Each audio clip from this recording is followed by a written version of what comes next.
those were the great. They were the great days because of it's especially now. It's very hard for a man who's whatever the word success stands for. I guess I am.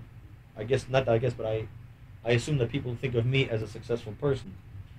Success is personal, emotional, and family and business. But from the standpoint of what he does, I guess I would have to be considered a success. And it's easy to look at a man sitting here and having this company, and I'm very fortunate. But I think we're also good at what we do. And I'm not one of these people who says, "Oh, shucks," you know. There's a place for modesty, there's a place for pride.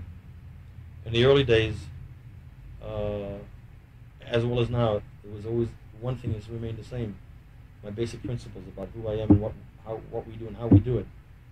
And what this company and some of the people are still with me, what we went through in those days, I take great pride in the fact that we survived. We didn't survive Bataan or World War IX, but we survived the idiocy of the police at the time, of some people in the neighborhood at the time, of the building inspectors who were looking for payoffs, Hell's Angels threats, motherfucker street gang threats, radical maniacs, and radical good, but the radical crazies who said, this should be our crash pad. Of course it isn't, it's my building. The fact that the guy who had the lease on the Fillmore, as a black man that was pressured by the police to not let me use his permit, and he finally, through pressure, had to try to pull it, and came to me one day. He said, "Bill, they're trying to close my liquor stores and my vending machines." He was a wonderful man, and he came to me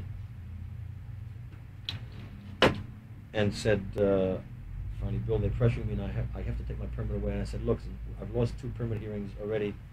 I'm paying my lawyers. I don't have the bread. Stay with me, because the law was as long as somebody had a permit, he had the lease, the master lease, and as long as he had the permit,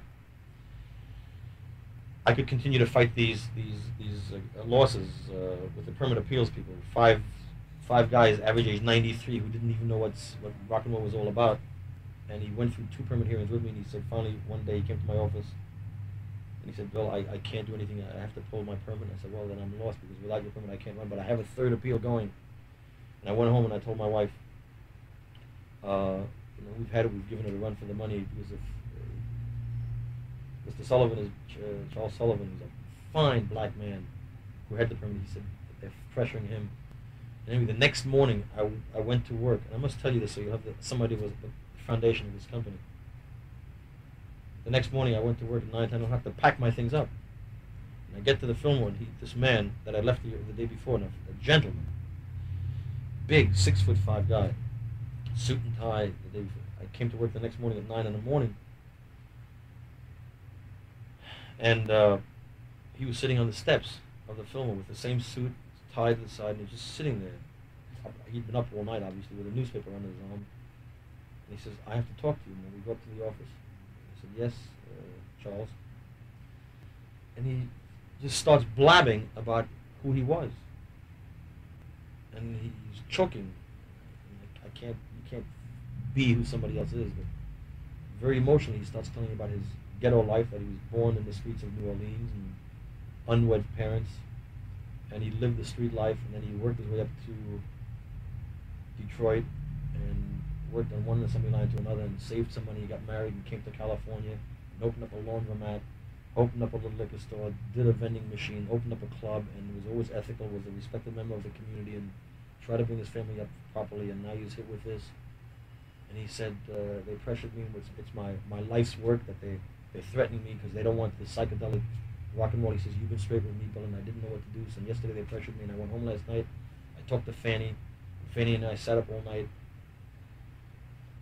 And now as he's talking to me, he can't talk. I mean, he's choking. This man was in his 50s, and he said, "Well, we know what we went through, and you're a Jewish white boy, and we know what you're going through, and they're trying to do the same shit to you that they try to do to me over the years, and they're trying to do it to me now." And he says, "Well, Fanny and I made a decision." At this point, he just breaks and he grabs me. He says, "We can't do what we're doing, and you just go downtown and you beat those white motherfuckers."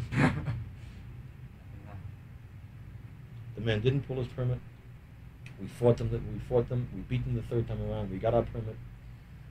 Charles Sullivan became a very dear friend of mine, and 6 months later, somebody rolled him in an alley and killed him. So that's That's the basis of the beginning of the film.